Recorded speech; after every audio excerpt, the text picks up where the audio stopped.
Inès Olagara, il m'a rejoint sur ce plateau. Bonsoir Inès. Bonsoir. Avec un œil sur les médias, les dons des grandes fortunes pour reconstruire Notre-Dame ont fait polémique, et notamment sur les réseaux sociaux. Oui, vous savez, ce sont des dons qui atteignent plusieurs centaines de millions d'euros. Et pour beaucoup de Français, eh bien, c'est dommage qu'on ne puisse pas débloquer de telles sommes pour des personnes dans le besoin.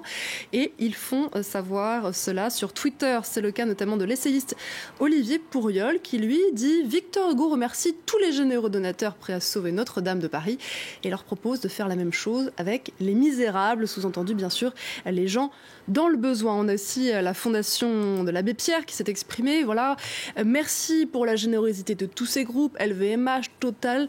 Nous sommes très attachés au lieu des funérailles de l'Abbé Pierre, mais nous sommes également très attachés à son combat. Et si vous pouviez donner 1% de toute cette somme aux démunis, nous serions comblés.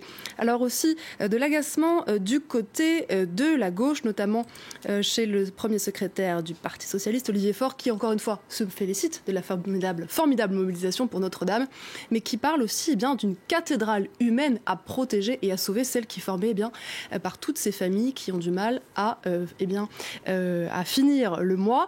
Et puis cet autre tweet de Esther Benbassa, sénatrice Europe Écologie Les Verts, qui elle aussi parle d'un élan spontané, un élan massif en faveur des associations, des structures pour lesquelles on rêverait d'un tel élan, mais elle dit bien sûr donner pour l'extrême pauvreté, ça fait un peu moins chic que de donner pour Notre-Dame.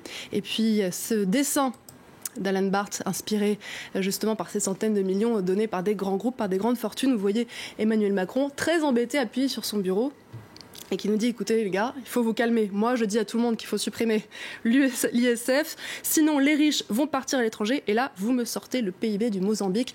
Il serait temps que ça s'arrête, sinon je vais avoir l'air d'un imbécile. En tout cas, il y a des critiques qui fusent également sur l'ambition d'Emmanuel Macron de reconstruire Notre-Dame en 5 ans. 5 ans, Marianne se demande, est-ce bien réaliste? Et elle compare la reconstruction de Notre-Dame à celle d'édifices qui ont connu eux aussi des incendies. La cathédrale de Reims, il a fallu 24 ans pour la reconstruire à l'identique, 7 ans pour l'opéra Fenice de Venise, 5 ans pour le château de Windsor. Alors là, on est sur une échelle à peu près semblable, sauf que ce n'était pas la même complexité de chantier. Donc finalement, pour Marianne, 5 ans, ça paraît peu réalisable. Le Huffington Post lui a posé la question à 2 experts, Frédéric Le Toffé, qui est l'un des 2 présidents du groupement des entreprises de restauration des monuments historiques, lui table plutôt sur 10-15 ans, et Philippe Plagneux, qui lui est professeur d'histoire de l'art du Moyen-Âge, spécialiste de l'architecture gothique, et qui lui parle de 5 à 10 ans. Il y a beaucoup d'étapes à respecter, et c'est ça en fait qui va prendre du temps. Il faut d'abord enlever les décombres, attendre que l'eau s'évapore. Il y a aussi certaines parties qui entre-temps risquent de se dégrader.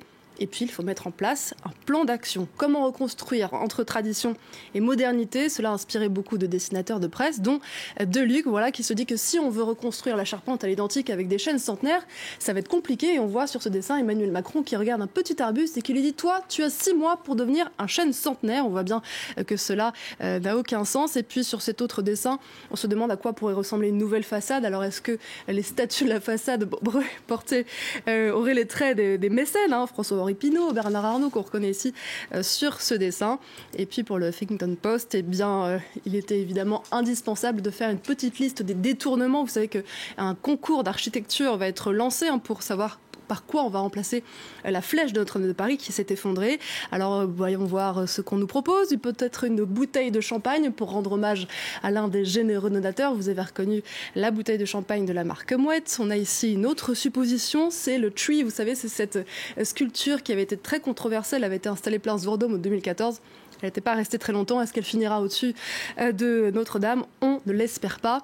Et puis le Figaro, lui, nous explique que cette reconstruction, elle passera sûrement par la technologie, par tout ce qui est modélisation 3D.